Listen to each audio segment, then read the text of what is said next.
let's then move on to something like something else. So let's talk about the database part. So far what we've got is we've got this part going on, right? We have some kind of service, and we can verify the data is there, but we don't have a way of putting that data in the database, right? We don't have a way of persisting that data. Now, Android ships with a built-in database. It's a SQLite database. Anybody use SQLite before? Okay. So SQLite lives on, it's SQLite.org, and it's basically a very small little database. Some of the key features are, how do I do that? What are the key features of this database? It's you can read it on your own, but this is basically, these are the key features right here. So it's basically self-contained, serverless, zero configuration, transactional SQL database. It's in a public domain, right? So in other words, it's the entire file is all you need. There's no server, there's no process running, right? It's just a library. There's nothing to configure. Unlike MySQL, where not much has to be configured, there's actually nothing to be configured at all. It is transactional and it's a public domain. So these are all the good things. I guess what's missing as another feature is that it's portable. So the files are also portable across platforms. I would add that to the list. So, but that's about that's a little bit about SQLite. So Android builds bundles this thing in. Okay. So what we are going to do is we're going to create a an object that's going to provide us with the data for our database. It's going to allow us to basically put data in the database. And I usually call this object status data. Okay. So it's not going to be it's not a main building block. It's something that's part of this project, right? So let's do this. Let's create a new Java class. In this case, it's just a POJA, plain old Java object. So status data, right? So status data doesn't have, it's not extending anything yet. But what status data is going to do is it's going to have to define some constants. It's going to need to define a whole bunch of things that we're going to use later on. So we're going to define, it's going to be a simple file, but it's going to have a lot of constants, right? So let's take a look at, first of all, the data that we're dealing with. What do we get from Twitter? If I look at the documentation, this is what your status has.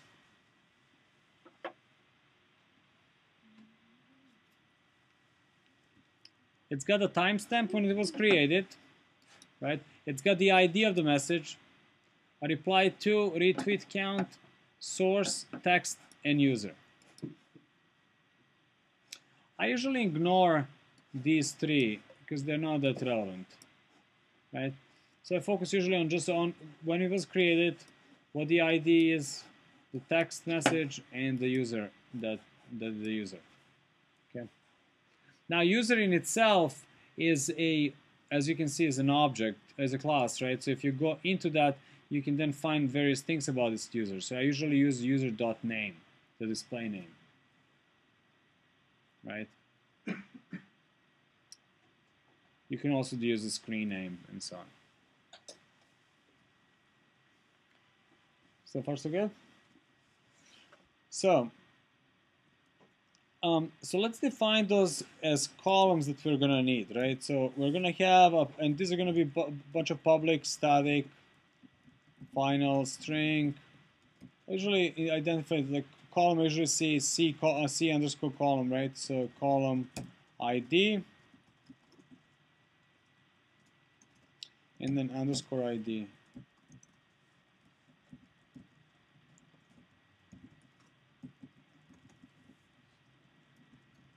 Created at was the timestamp,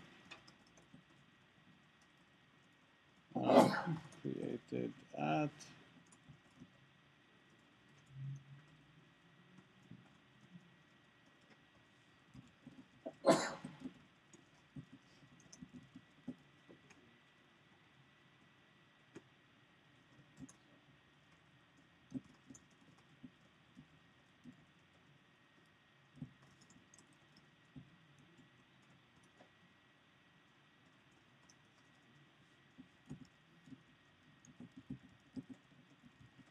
And then we have final one is the column text, which is gonna be, you know, you can't name it text because that's a reserved word, so I would call it status text.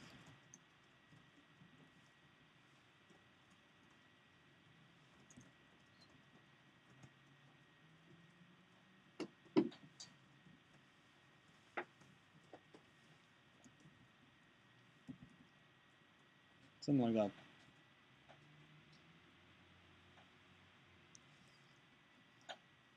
So far so good.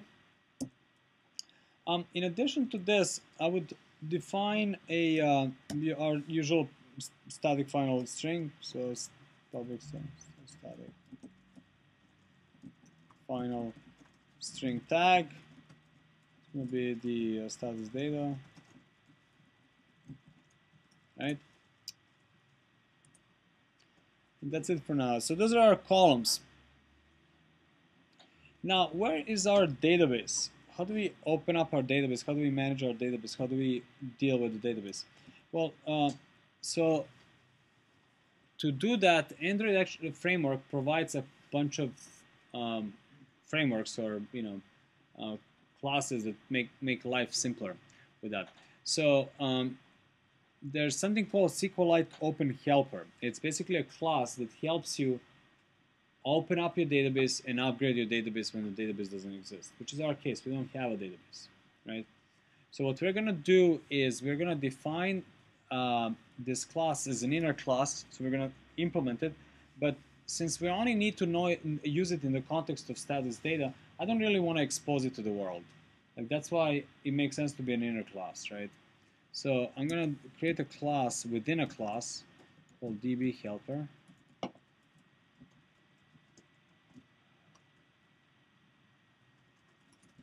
Extends SQLite Open Helper. Organizing imports.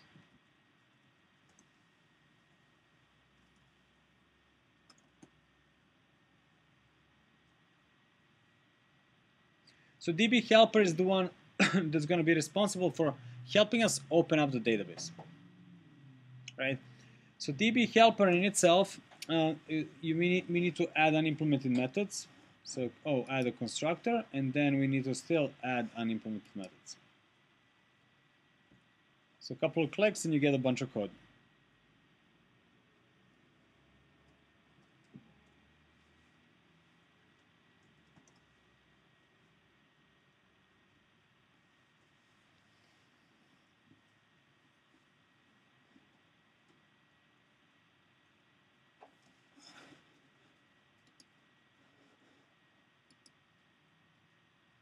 So far so good?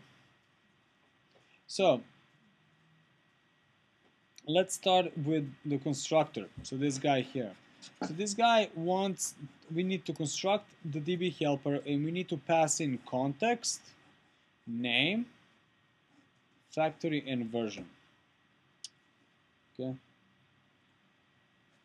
So we're gonna need to have a context for status data. So status data itself is gonna have to have a context. So I'm gonna create a variable called context.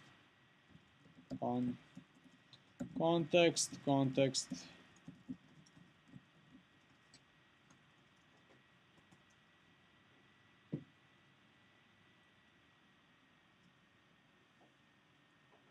Okay.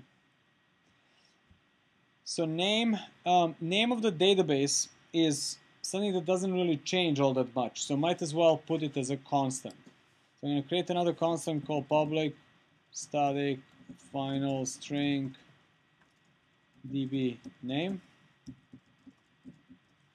And we can call it whatever we want, like timeline.db, for example.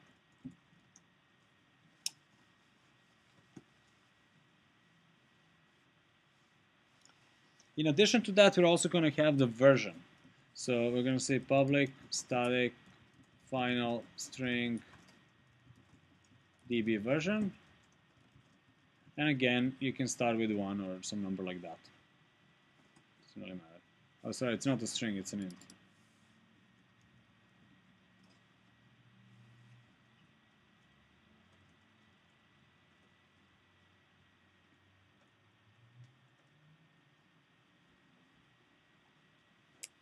So now, when we create in the constructor, the context is going to be given to us, right?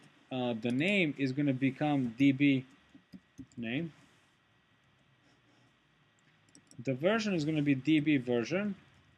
So we're hard coding that, right?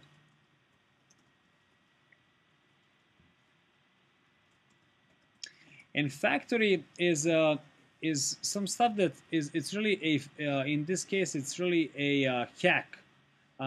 It's basically a hack to deal with the fact that you can't have nulls as part of the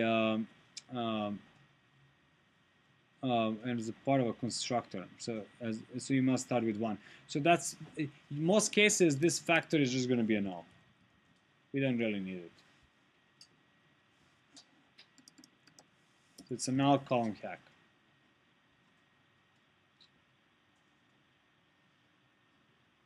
So basically, we can now simplify this constructor to be like this, right? Much simpler, because we define stuff as constants up there.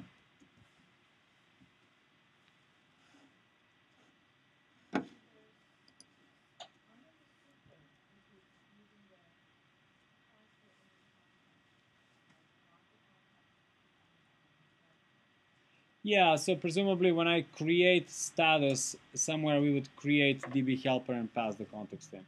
We don't really, you're right, we could also just do this. Yeah, whichever way you want.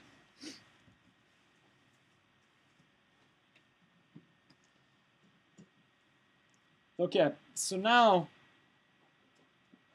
we have a whole bunch of constants, and as part of that we have a whole bunch of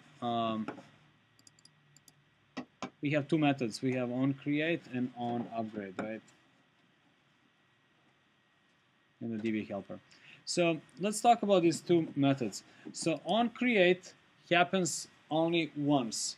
First time you are creating the database. The database does not exist, right? So onCreate gets called to create a database. So this piece of code, whatever you put in here, is only going to run once, ever, for this particular user, right?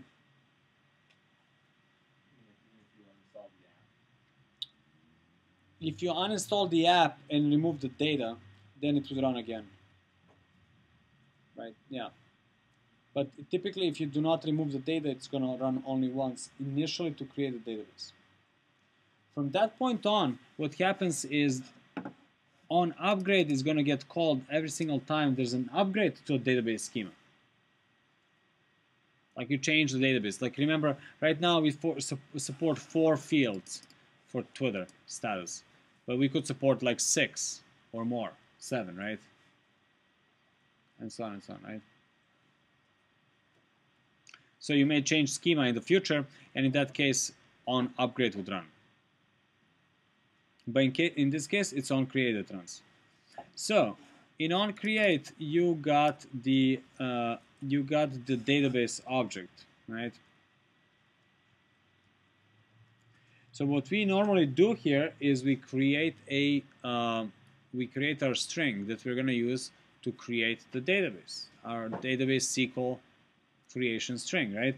So usually it looks like something like this: string SQL, and then we need to at some point do db.exec SQL.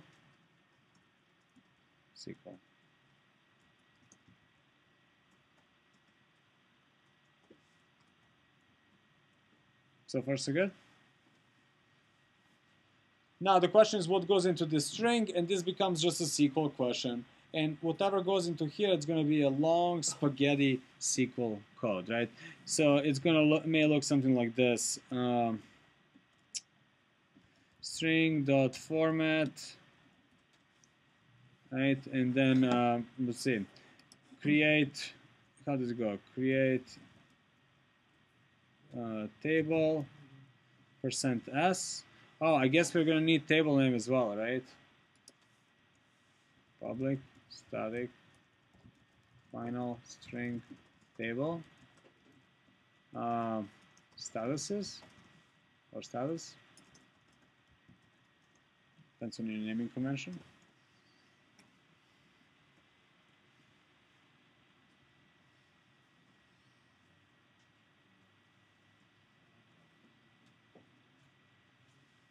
Right, and then you can start typing your SQL. So it's going to be %s int primary key, that's our ID, %s int, that's going to be our created at timestamp, right? %s text, %s text, something like that. And then we're going to have table, comma, column ID, column created at,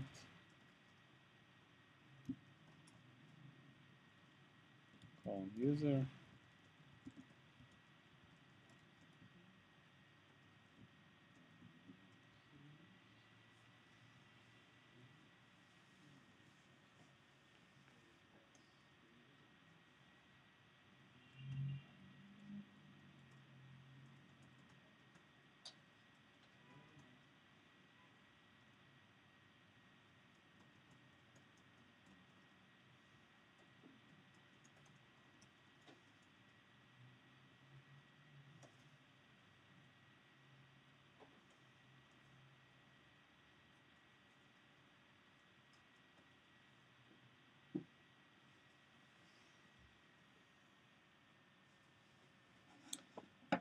So far so good on that. So this can easily fail. So for that reason, what we would normally want to do is we want to log.d so that we know why it failed.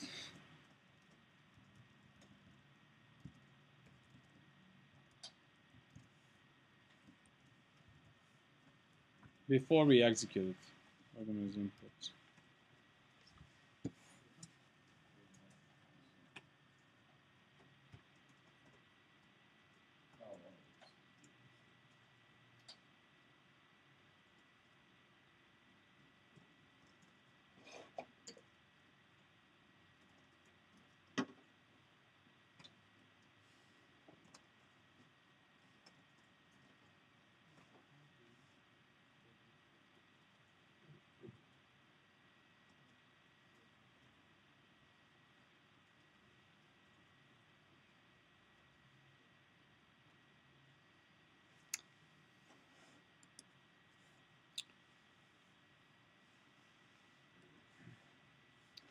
What do we do in an upgrade? What would you do when your version changes? What would be a smart thing to do?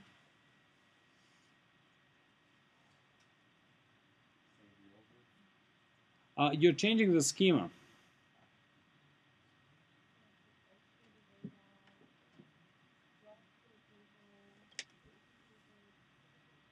Is that how you upgrade the database? Export the data, drop the table, upgrade the database. I mean, what's your typical SQL for that?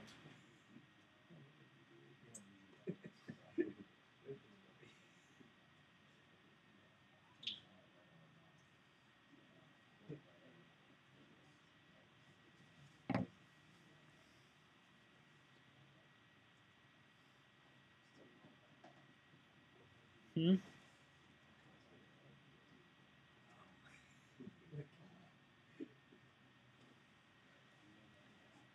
Anybody? Well, typically I mean, this is not a so much Android question, but typically what you would do is you would alter the table, right? Add fields. Yeah, add fields instead of defaults and go from there, right? Usually, this usually, usually alter table statement, right? But for our purposes, the poor man's way of doing this would be database dot exec SQL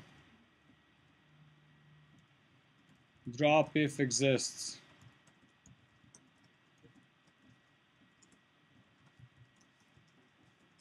And then run db dot create.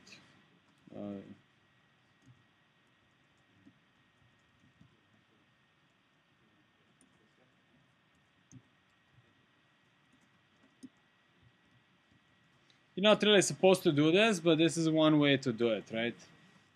For development purposes. Okay.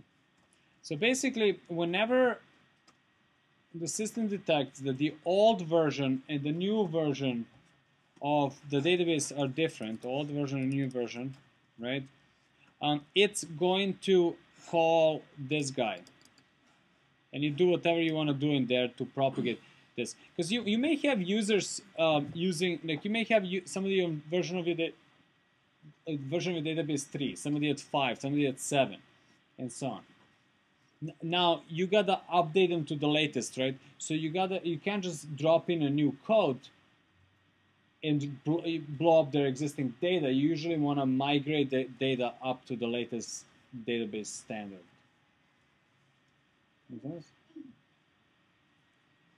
So that's basically what goes on.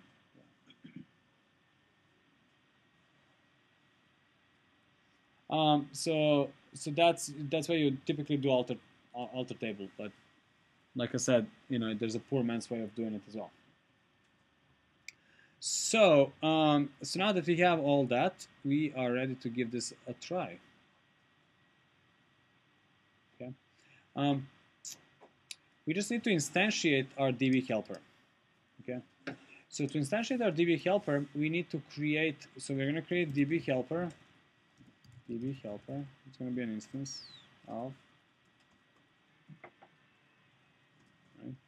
And then I'm going to create a constructor here. I'll say status data. So public.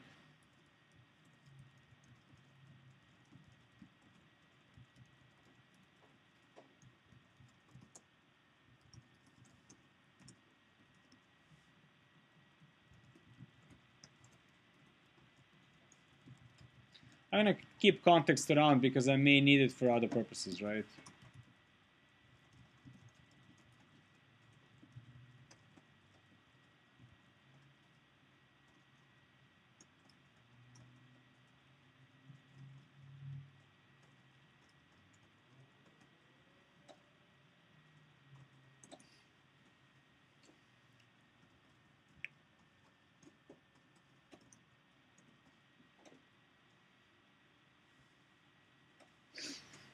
So far, so good?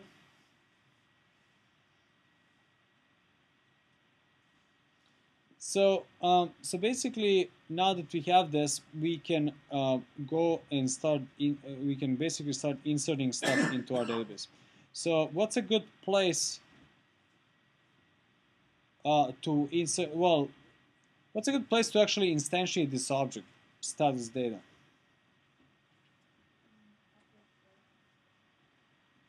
We could do it in the service. It's something that a lot of people are going to be using. So let's see. What's that? Yeah, I mean, we could do it in application on create as well, right? So that's another place. So Yamba app, we could basically hang it off of Yamba app and say there's a property called status data. Status data.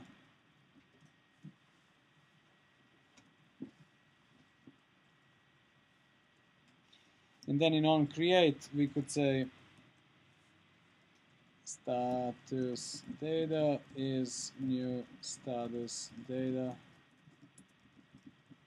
this.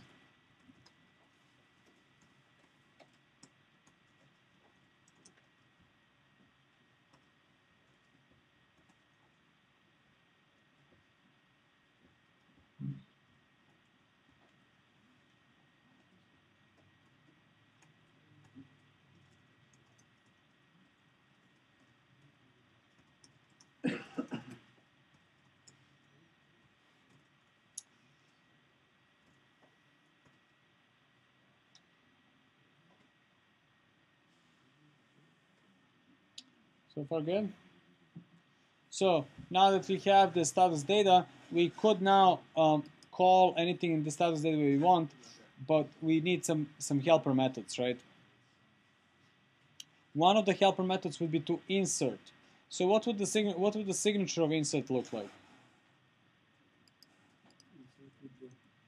So something like public void insert, right? What kind of data do we want to pass into insert?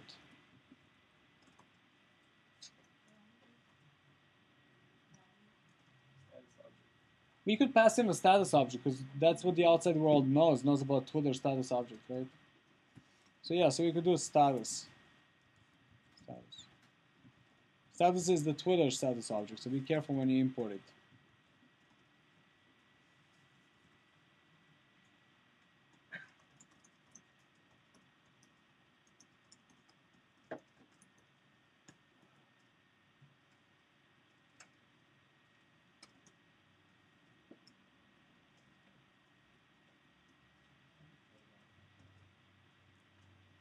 With that?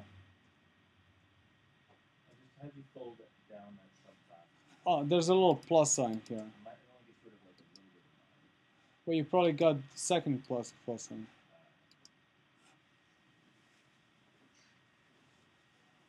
I'm just trying to keep it all in one screen so you guys can visually see it. Okay, so we're going to insert. So to insert, we're going to need a database to insert in. Okay. And then we're going to need to do the actual insert. So the database that we need is going to be SQLite database DB. Right? That's our database reference.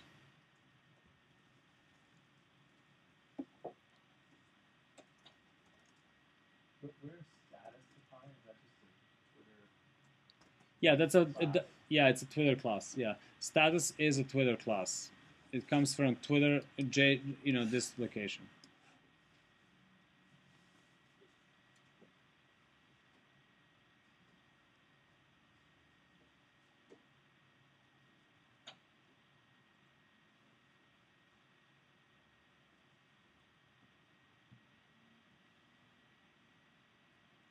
Okay, so what we need to do is we need to open up the database first. So we would say DB is DB helper.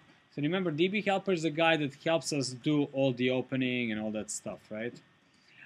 So we would say DB helper dot, and basically care about these two methods: get readable database or get writable database, right? So in this case, presumably we care about the writable database, right? So we would say get writable database, and that gives us access to the writable database.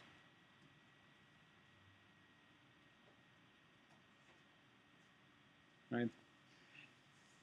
So now, now that we have the writable database, how would you insert something into this database? You tell me. I'm typing. Execute a query, insert it. So you're saying something like this: db.exec query, and then you would say something like this: insert in. Well, it already has the connection, right? So presumably. So you were basically saying db insert into status, and then you would put, like, for example, your stuff, and then you would say values, and then you put your other stuff, right? So this would be like ID, comma, created at, comma, don't do this, etc., etc., right? and then you would put your values like 123, comma, some stamp, etc., etc., right? What's wrong with this approach?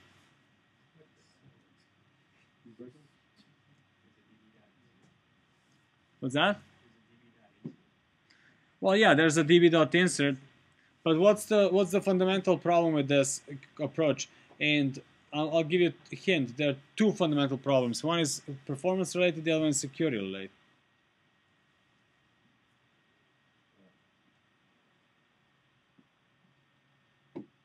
It's got nothing to do with Android. It's just this is just security loophole 101. Injection. Yeah, SQL injection. Yeah, yeah. What if somebody posts a tweet like we're expecting we're expecting text here, right? So somebody is smart enough and put some values, user,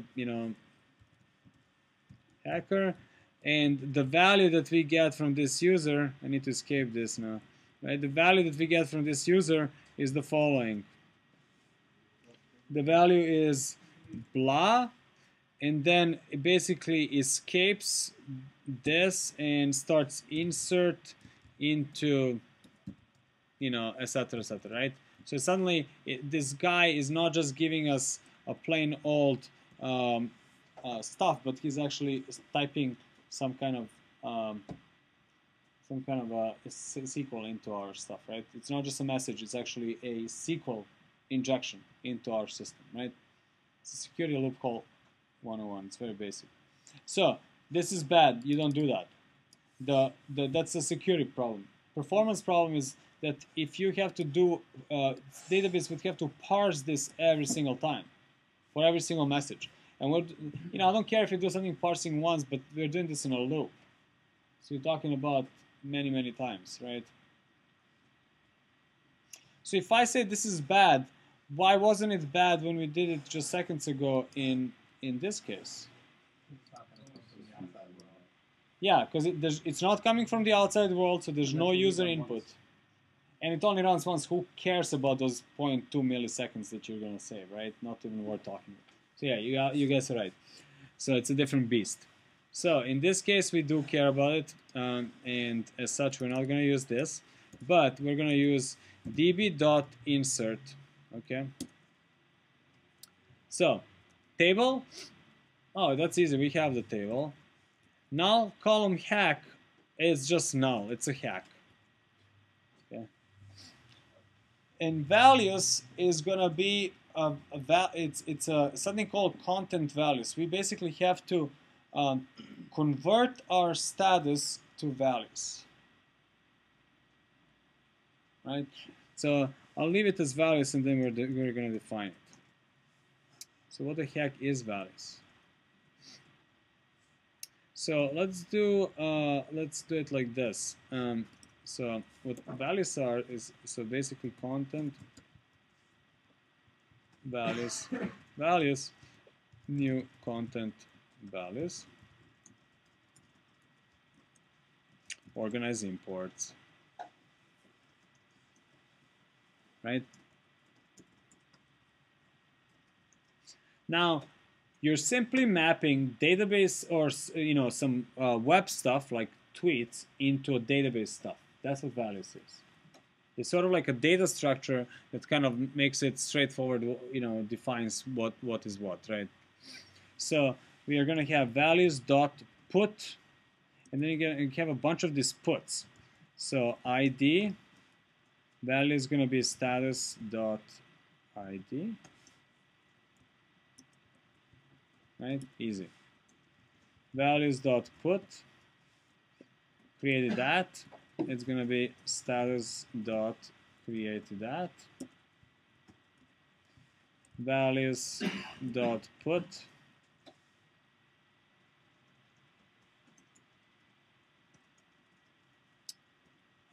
So user, and I'm gonna put stat. Yep. Yeah, we're gonna discuss that. Yeah. Dot user dot name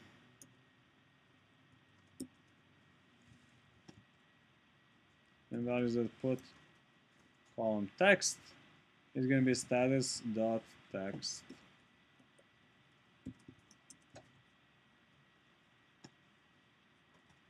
So we copied the ID, right? So I'm copying the database stuff into, the server stuff into the database stuff. Username gets into username, text goes into text.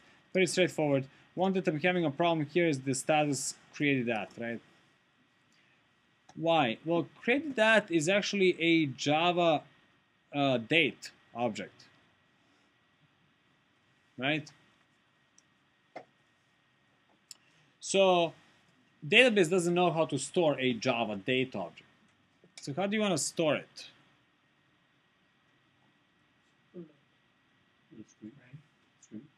We could store it as string, but one thing I'm going to want to do down the line is I want to say, not just when this was posted, but I want to say this was posted 10 minutes ago, half an hour ago, like relative time. It's something that's user-friendly. So if I put it as a string, it's not going to be parsable necessarily.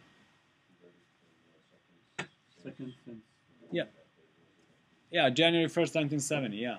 So that's a good, so we can store it as in milliseconds. So, get time. So returns the time and date as millisecond values. The value is the number of milliseconds since January 1st, 1970 in GMT, right? So this is good. This is going to work till about 2035, I think. Yeah, so we got a couple of years to milk this app, right? So it's good. This will do the job until it overflows the actual number. So this way we can compare one to another. It's better than a piece of text, right? Cool. So this is good. Like we got our insert and we got all that stuff. Yeah, question.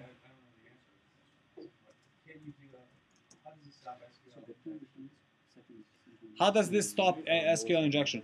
It's a great question. These statements are what's called the prepared statements. Right. So they internally, what we are basically saying is I'm going to have a box that is only going to accept an integer, and so only integer can go into it. I have a box that's only going to accept integer, only integer goes there. I have a box that's only going to take text. Only text, sanitized text can go into it. Because the problem where the SQL injection happens is when you escape it. So you escape it by doing like semicolon or backslash quote, for example, right? That's a typical.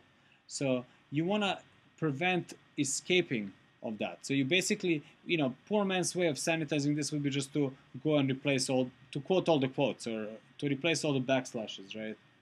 That sort of way. Yeah.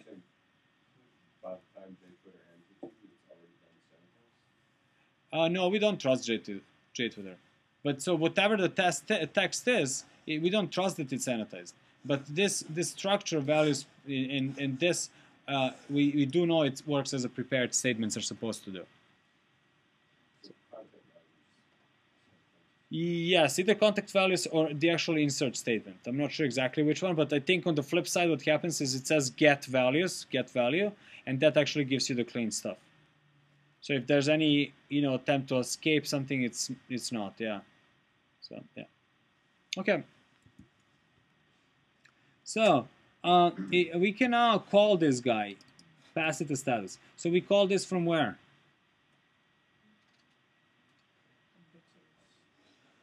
Yeah, we could do it from update. I'm gonna do it from refresh because I don't want it to run a gazillion times. But anywhere here, you could, like, this is where we have the new status, right? So this is where we were just printing the status to the log, right? We were just doing the boring part, printing into the log so we see it works.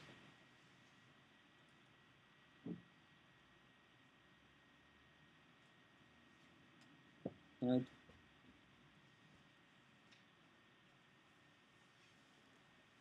So what I would do here is I would say something like, yeah, we need to go Yamba app, right? get the Yamba app, get the application. I mean, presumably you could do this outside of the loop, right? Like if you really wanted to do this outside, that would make more sense. So this would be Yamba application and status data. So I could basically do something like this: status data,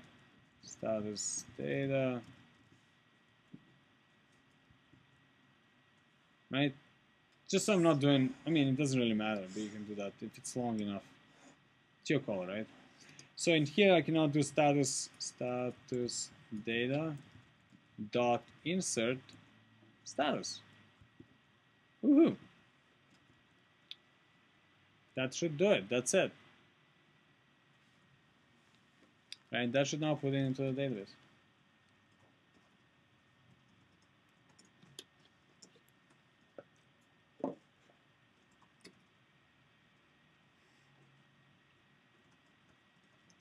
But the magic of the actual inserting happens in status data, but the Yamba app is where we hung it as an object to share across all the bits and pieces of our app, right?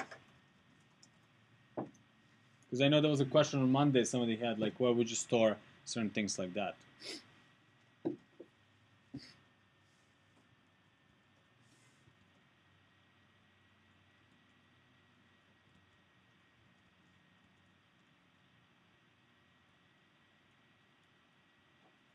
All right, so let me run this and see what happens.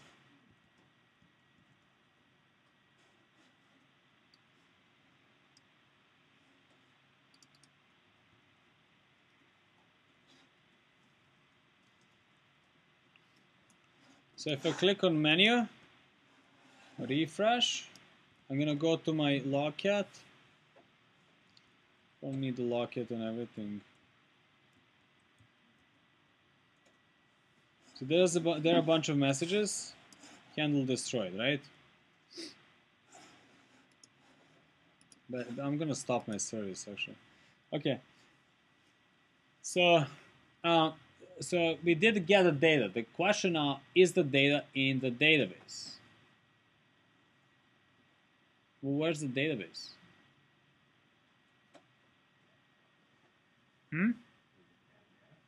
Yeah, data. So let's go check that out. So if I go one back, I'm in my data.com example Yamba, right? So now if I do ls, oh look, there's a new folder called databases. So you notice that this folder is actually pretty structured. You don't get to create random folders inside of it. Something else does. Like I did not come up with the name databases, etc. Right? So you can go into that folder, databases, ls, and bam, there's our database timeline.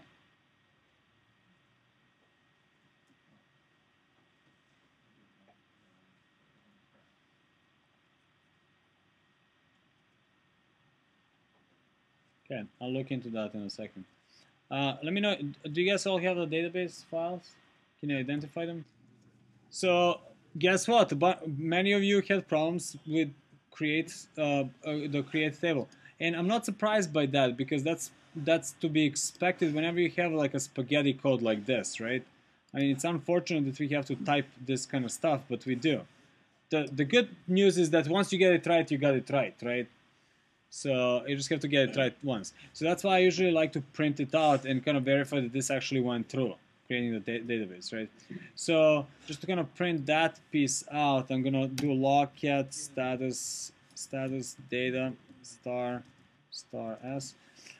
So that was my SQL statement when it was all said and done. That seems to have worked.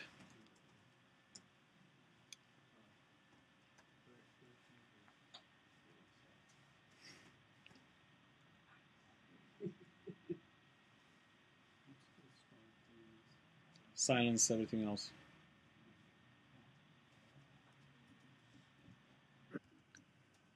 So another way to verify the database got created is to open it up. Now the Linux shell. First of all, how many of you are like comfortable with Linux shell, Bash, or anything like that? Yeah, for those of you who are not, I mean, it's very useful, and it's nice that in Android we can get down into the shell of the device. so we can actually see what's going on. And the good people who built the shell, they didn't include a lot of useful tools, unfortunately. But one tool that they did include is the SQLite database. So I can actually right here open up this database on the live device, SQLite 3 timeline.db, right?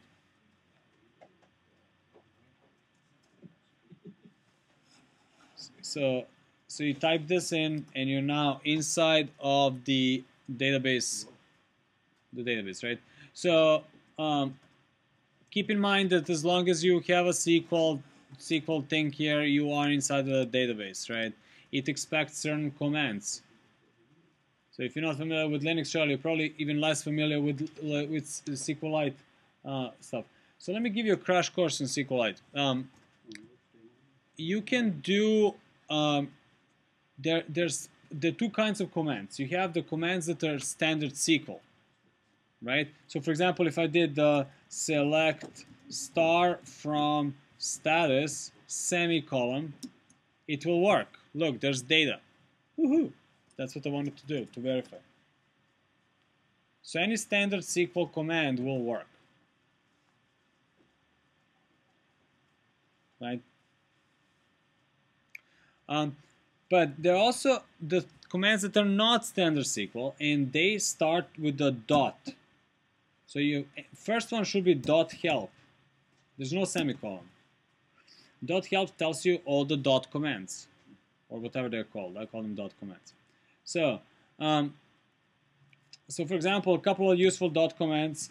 Well, .quit is very useful because you get out of here, right? You log out. But I like .schema. It tells me what the schema of my database is. In other words, what the database structure is, right? And I like .dump that just tells me that there's data. Bam, there's the dump of my data. It's equivalent of, like, you know, the data that you would need to statements that you would need to recreate this database from scratch, right? So if you want to back it up, just .dump it into a file, text file, and you're done. So far good? Cool.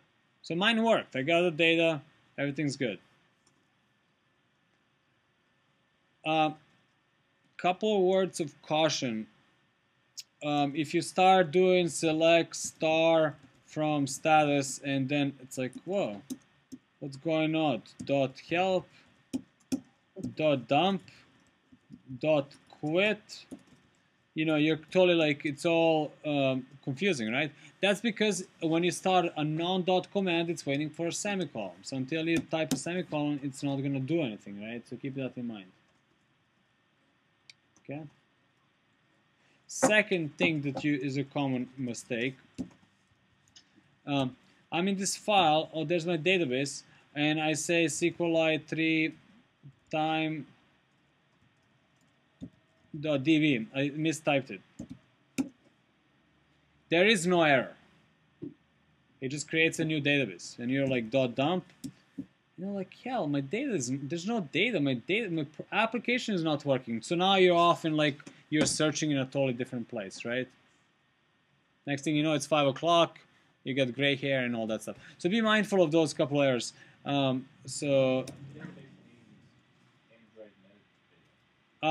the metadata that it uses for storing. I'm sorry? Yeah, we did. There's our status. There's another database called another table called Android metadata. And if you if you select star from Android metadata, that's what it's got a locale. So it presumably supports some kind of I don't know. I'm not sure. I never used it. A localization or something of that nature.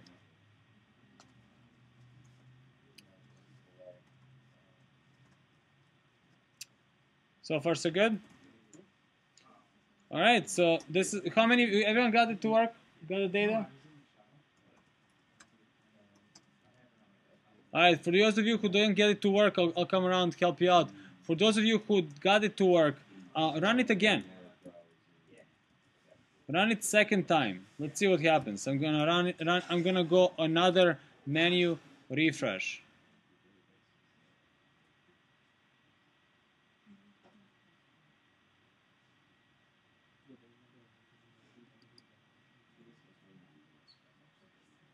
Wait, why is nothing showing up?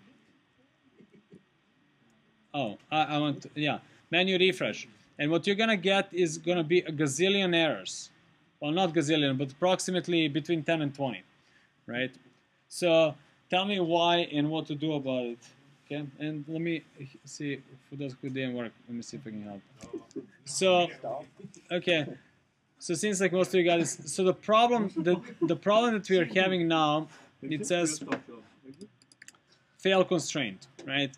So that means that you put a constraint on a database table and this is failing at it. And the constraint that we put was this constraint here. We said there shall be a integer primary key. So our EID shall be a primary key. And by the way, there's something special about this underscore ID. Like, in other words, yes, you should always, yes, you should always have the, ID, right? But, you know, some of you may call it ID, some of you may call it ID, etc. There's something special about the underscore ID. There's some stuff that Android gives you for free later on. So there's even to that point that there's actually a base column constant called ID. Base columns dot ID.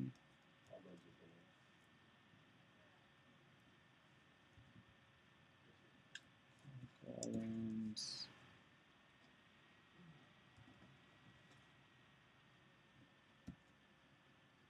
There. So either way, it's just a lowercase underscore ID. Okay. So whatever you guys already have there is right. So the problem with so do we want to keep this primary or not?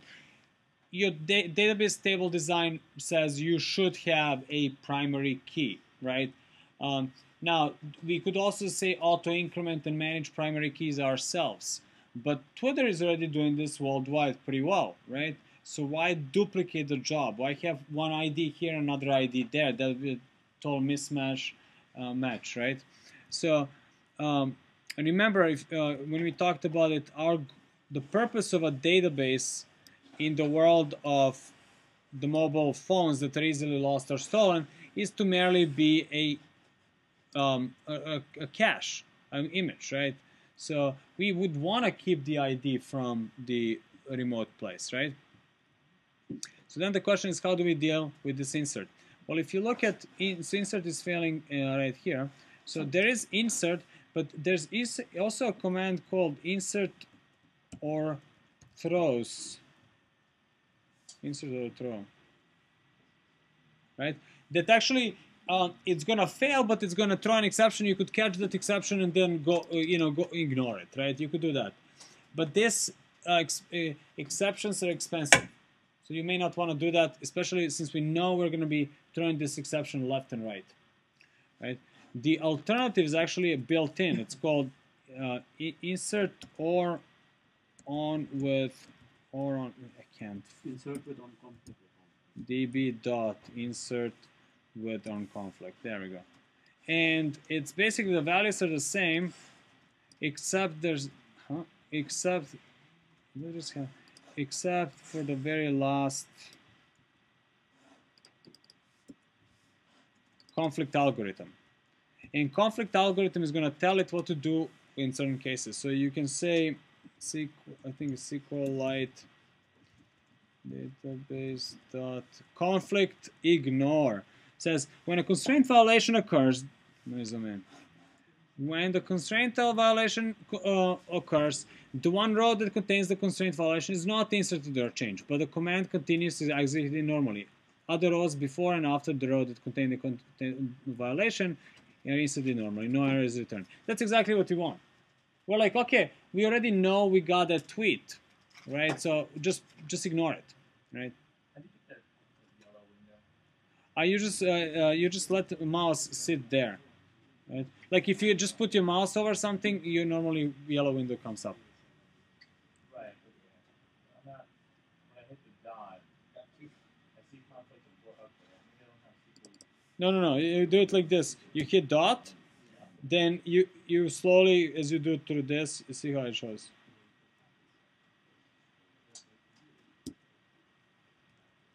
I think it's in the touch, but no, it should work. Oh, we'll look into it. By the way, one thing also I didn't tell you. Well, I might have told you, but what this method does, the pull from Twitter or get public timeline. Get public timeline returns 20 most recent tweets from people in the last 24 hours. So if we hit it back to back, chances are that you're gonna have duplicates, right? Because that's how it's defined, right? So you get there. Well, I don't have a documentation for JTwitter, I guess. So, but it's defined as 20 most recent in 24 hours, right? So that's that. So basically now, if we do the if we just do this, so the only thing that I changed is in this line I added with on conflict. Okay, and I added conflict ignore. Oh, sorry, this message here. And that fixes that, and we're done with it so far. That worked? Cool. So, this stuff making sense?